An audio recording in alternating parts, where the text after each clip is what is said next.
नमस्कार, मैं हूं आमिल बेग। आप देख रहे हैं सिटी बुलेटिन न्यूज़। पेश हैं आज के प्रमुख समाचार। अयोध्या जिले की पुलिस ने 3 महिलाओं की हत्या करने वाले सीरियल किलर को गिरफ्तार किया है। इस पर 25,000 का इनाम भी घोषित था। साइको किलर एक महिला को पकड़कर ले जा रहा था। शोर मचाने पर आसपास के लोगों ने उसे पकड़कर पुलिस के हवाले कर दिया। सूचना मिलने पर बाराबंकी पुलिस भी अयोध्या पहुंच गई। सीरियल किलर को पूछताछ के लिए अपने साथ ले आई। बता दें कि घटना सोमवार के देर शाम की है। एडिशनल एसपी ने साइको किलर की गिरफ्तारी की पुष्टि की है। 3 जिलों की पुलिस लखनऊ, अयोध्या, बाराबंकी आरोपी की तलाश कर रही थी। पूरी मामले की जानकारी देते हुए सीओ रुदौली सत्येंद्र भूषण तिवारी ने बताया कि आरोपी की पहचान अमरेंद्र कुमार रावत, उम्र 24 वर्ष, निवासी संडवा भेलू, कोतवाली, असंदरा, जनपद बाराबंकी के रूप में हुई है। उन्होंने बुधवार को पूरे मामले का खुलासा करने की बात कही। दरअसल बुजुर्ग महिलाओं के साथ दुष्कर्म करके उनकी हत्या करने जैसी जघन्य वारदात करने वाले सीरियल किलर को ग्रामीणों ने पकड़कर पुलिस को सौंप दिया था। दिनांक 23 जनवरी 2023 को शाम करीब 5 बजे थाना मवई क्षेत्र में ग्राम हुनहुना से एक सूचना पुलिस को प्राप्त हुई कि गांव में ही खेत में काम कर रही एक महिला के साथ अकेला पाकर एक युवक जोर जबरदस्ती और दुष्कर्म करने का प्रयास कर रहा है। इस सूचना पर मौके पर पुलिस पहुंची। स्थानीय लोगों द्वारा एक युवक को इस आरोप में पकड़ा गया था। पुलिस द्वारा आक्रोशित लोगों को शांत कराते हुए संदिग्ध को पूछताछ के लिए थाने लाया गया और इस संबंध में पीड़िता के पति की तहरीर पर एक अभियोग पंजीकृत किया गया। पूछताछ में मौके से पकड़े गए युवक ने अपना जुर्म स्वीकार किया। युवक द्वारा यह भी बताया गया कि इसके पूर्व जनपद बाराबंकी में रामसनेही घाट थाना क्षेत्र में भी उसने ऐसी कई वारदातों को अंजाम दिया है और इस संबंध में युवक द्वारा बताया गया कि सुनसान स्थान पर किसी महिला को अकेली पाकर वो इस तरीके की घटनाओं को अंजाम देता है। इस संबंध में पंजीकृत अभियोग और जो भी साक्ष्य संकलित किए गए हैं उसके आधार पर पुलिस द्वारा आवश्यक विधिक कार्यवाही प्रचलित है। भाजपा के प्रदेश अध्यक्ष भूपेंद्र सिंह चौधरी अयोध्या शहर के शहादतगंज स्थित भाजपा कार्यालय पर पहुंचे, जहां उन्होंने विधान परिषद चुनाव की तैयारियों को लेकर भाजपा पदाधिकारियों और कार्यकर्ताओं के साथ बैठक की। चुनाव में भाजपा प्रत्याशी के विजयी बनाए जाने के लिए रणनीति बनाई गई। वहीं बैठक के बाद प्रदेश अध्यक्ष भूपेंद्र सिंह चौधरी ने कहा कि विधान परिषद की 5 सीटों पर चुनाव होना है। इनमें 3 सीटें स्नातक निर्वाचन क्षेत्र की और 2 सीटें शिक्षक क्षेत्र की हैं। भाजपा 5 सीटों पर अपने प्रत्याशी घोषित करके चुनाव लड़ रही है। भाजपा कार्यकर्ता घर घर मतदाताओं से संपर्क कर पार्टी प्रत्याशी के पक्ष में प्रचार करेंगे और यहां से भाजपा के देवेंद्र प्रताप सिंह के पक्ष में सभी कार्यकर्ताओं को वोट देने की उन्होंने अपील की। उन्होंने कहा कि भाजपा कार्यकर्ता मिलकर भाजपा के पक्ष में मतदान कराएंगे। उन्होंने कहा कि हमारा संगठनात्मक स्ट्रक्चर प्रभावी है। हमने अपने सभी कार्यकर्ताओं को पोलिंग स्टेशनों की जिम्मेदारी दे दी है और हम सब मिलकर भाजपा के पक्ष में अपील करके इस प्रकार के अभियान को लेकर जनता के बीच कार्यकर्ता जाएंगे। स्वामी प्रसाद मौर्य के द्वारा दिए गए रामचरितमानस के विवादित बयान पर प्रदेश अध्यक्ष भूपेंद्र सिंह चौधरी ने कड़ी प्रतिक्रिया की। उन्होंने कहा कि स्वामी प्रसाद मौर्य विक्षिप्त हैं। विक्षिप्त व्यक्ति ही इस तरह की बात कर सकता है। उत्तर प्रदेश विधान परिषद की 5 सीटों पर मतदान होना। 3 सीटें स्नातक निर्वाचन क्षेत्र की हैं, 2 सीटें शिक्षक निर्वाचन क्षेत्र।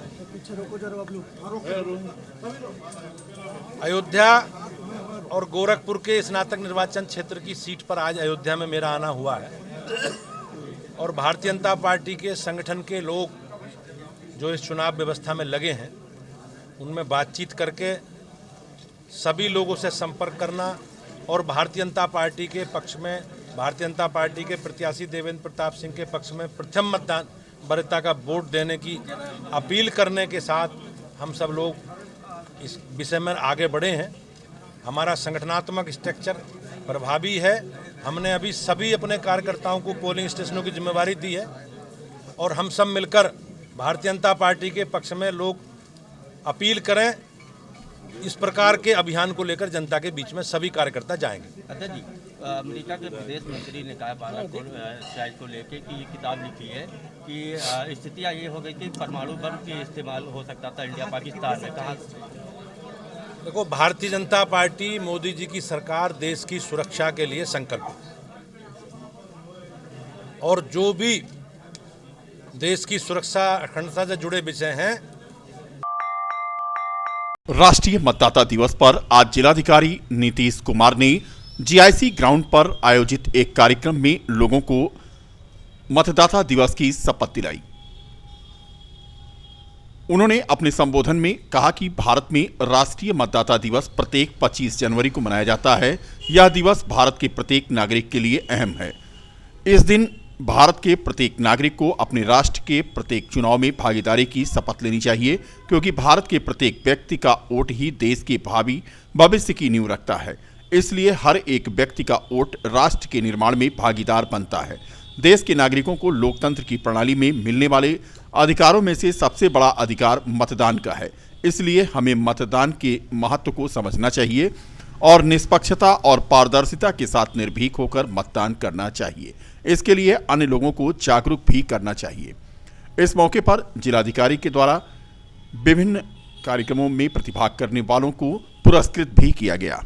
मतदाता दिवस आज है और लोकतंत्र की जो हमारी एक विस्तृत परंपरा रही है, बहुत ठोस परंपरा रही है, जिससे हमारा लोकतंत्र मजबूत हुआ है, जीवंत हुआ है। और इसमें सबसे महत्वपूर्ण हमारे नागरिक हैं और जो 18 साल पूर्ण करते हैं वो मतदाता सूची में उनका नाम सम्मिलित किया जाता है। तो जो नए वोटर हैं उसको हम अवेयर करते हैं, उनको मतदाता सूची में उनका नाम सम्मिलित करते हैं हम लोग। और यह प्रयास एक सतत प्रक्रिया है, चलती है कि जो भी 18 साल पूरा करते हैं उनको हम लोग मतदाता सूची में नाम डालते हैं और उनको वोटर कार्ड हम वितरित करते हैं।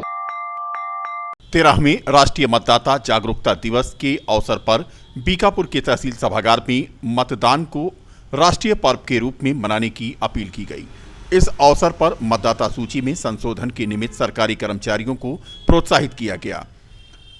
उप जिलाधिकारी बीकापुर ने इस अवसर पर अपील करते हुए कहा कि मतदान के दौरान मत प्रतिशत की बढ़ोतरी के लिए जागरूकता होना सुखद है। उन्होंने बताया कि स्वस्थ लोकतंत्र ही मजबूत राष्ट्र निर्माण की नींव है। उन्होंने मतदाता सूची में अधिक से अधिक युवाओं की भागीदारी सुनिश्चित करने की हिदायत देते हुए कर्मचारियों को इस कार्य के लिए प्रोत्साहित किया। इस मौके पर तहसीलदार राजकुमार वर्मा, गरिमा सिंह, अरुण सिंह के अलावा अधिवक्ताओं में ब्रजेश तिवारी, अरुण मिश्रा, आलोक सिंह आदि मौजूद थे। जैसे कि आप अवगत हैं कि 25 जनवरी है, आज के दिन जो है राष्ट्रीय मतदाता दिवस का आयोजन सभी पूरे भारत में किया जा रहा है, जिसके तहत तहसीलों में भी ये कार्यक्रम और प्रदेश स्तर पर भी किए जा रहे हैं। उसी के संदर्भ में आज तहसील सभागार में एक कार्यक्रम का आयोजन किया गया, जिसमें मतदाताओं को उनके अधिकारों और जो सरकारी कर्मचारी इन कार्यों में लगे रहते हैं उनको उनके कर्तव्यों के बारे में जागरूक कराया गया है। जनता से अपील है कि आगामी चुनाव और जो भी चुनाव आते हैं उसमें बढ़ चढ़कर हिस्सा लें। जैसा कि सभी अवगत हैं कि वोटिंग परसेंटेज थोड़ा कम रहता है हमारे प्रदेश में, इसको और भी करके, जैसे पूर्वोत्तर राज्यों के प्रदेश है वहाँ वोटिंग परसेंटेज बहुत अच्छा रहता है। तो हमें भी चाहिए कि हमारे प्रदेश, हमारी तहसील और हमारे जिले के में वोटिंग परसेंटेज बहुत बढ़े। लोगों से अपील है कि चुनाव में बढ़ चढ़ कर हिस्सा रखें और अपने अधिकारों का खूब अच्छे तरीके से प्रयोग करें और एंजॉय करें डेमोक्रेसी को। 30वीं federation cup tennis ball cricket championship में प्रतिभाग करने वाले उत्तर प्रदेश की बालिका टीम को आज अयोध्या के भाजपा के जिलाध्यक्ष संजीव सिंह ने किट प्रदान करके उन्हें खेलने के लिए रवाना किया।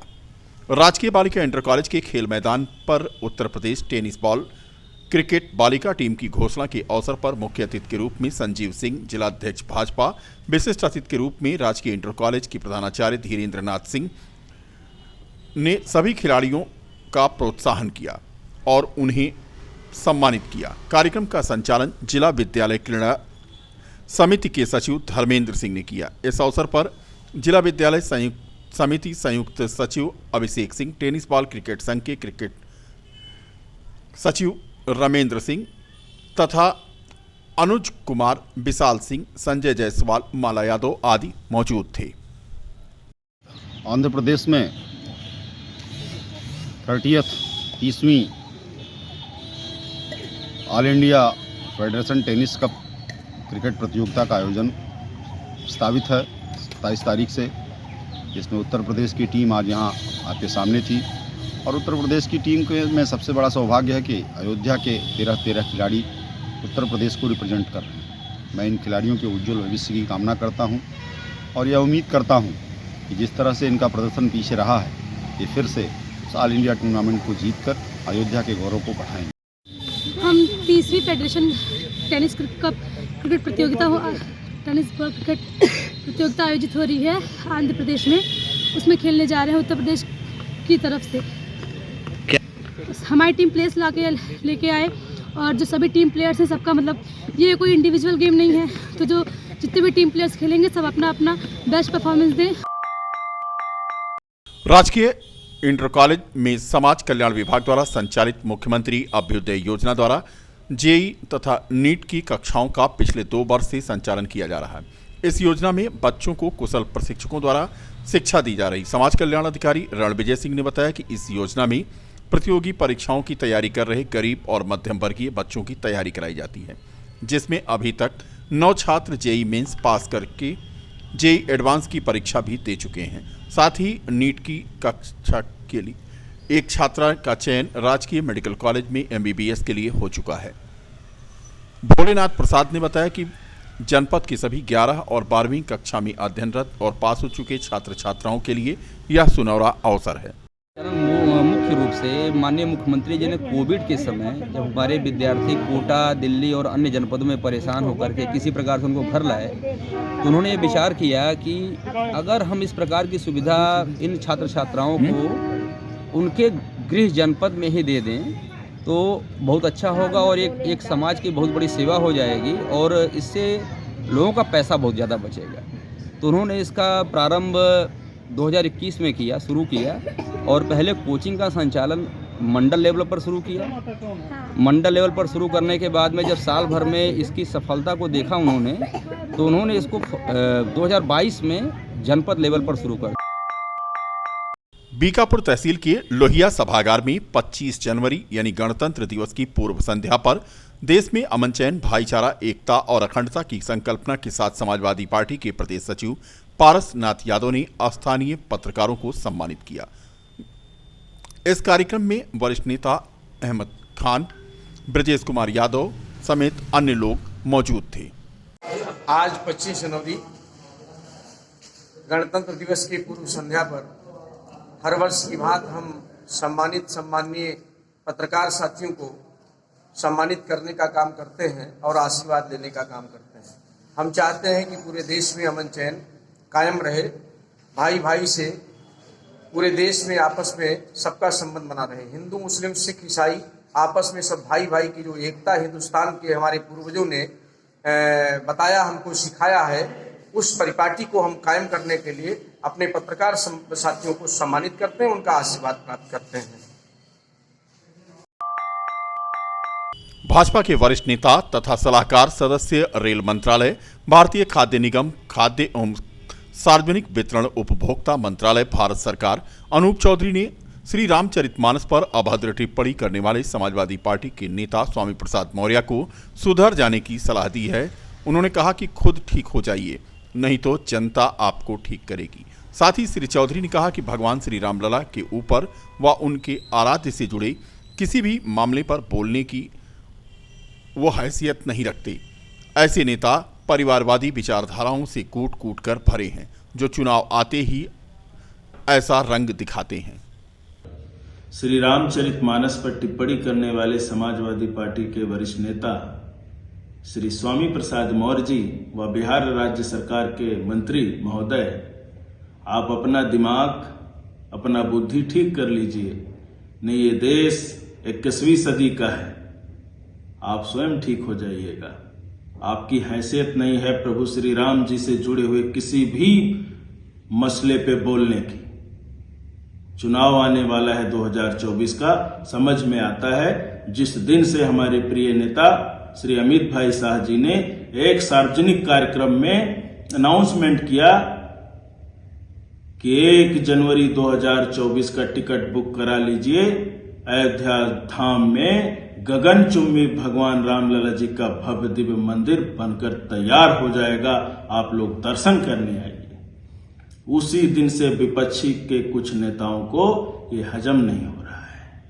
अब सोच रहे हैं विरोध करें तो कैसे करें। शहर आज दिन भर जाम से कराहता रहा, लेकिन यातायात पुलिस नजर नहीं आई। तस्वीरें देखें आप चौक की। चौक में आज प्रवेश करने वाले सभी मार्गों पर पूरी तरह से जाम था। सुबह से जो जाम शुरू हुआ तो देर शाम तक इसी तरह से लोग जाम से जूझते रहे, लेकिन पुलिस कहीं नजर नहीं आई।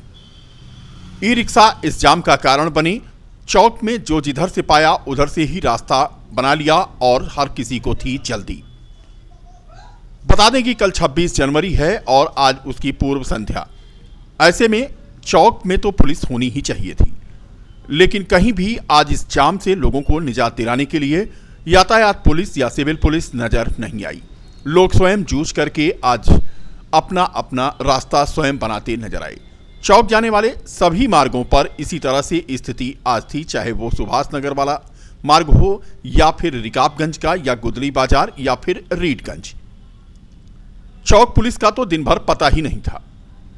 तस्वीरें हम आपको दिखा रहे हैं, ये आज की तस्वीर है यानी 25 जनवरी की, जो कि चौक में लगने वाले जाम का प्रत्यक्ष उदाहरण है।